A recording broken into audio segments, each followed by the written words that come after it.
Enjoy చేసి బాగా అలసిపోయాం మేము. ఈళ్ళే మా కుర్ర గ్యాంగ్. మేము చోటా గ్యాంగ్ మాట. ఇంకా బడా గ్యాంగ్ గూడా ఉంది. బడా గ్యాంగ్‌ని మీతో రేపు షేర్ చేస్తాను. వీళ్ళందరూ నా ఫ్యాన్స్.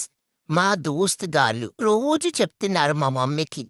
ఆంటీ, ఆంటీ అంటే ఆళ్ళకి అరతో కొట్టేస్తుంది కాబట్టి, అక్క 5:30 కల్లా తీసుకొచ్చేయండి. 9 వరకు ఆడేసుకుందాం అంటున్నారు.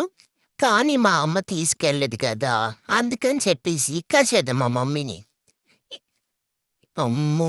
నాకు భయమేస్తుంది తోలు తీసేస్తదేమో అని చెప్పేసి. ఈళ్ళందరిని చూస్తుంటే చాలా ఎక్సైటింగుంటది నాకు. సమ్మర్ హాలిడేస్ కదా! ఇప్పుడే మనం ఎంతైనా ఆడేసుకోవాలి ఈళ్ళతో. తర్వాత స్కూలుకెళ్ళిపోతే ఇంక నాతో ఆడడానికి టైముండదు.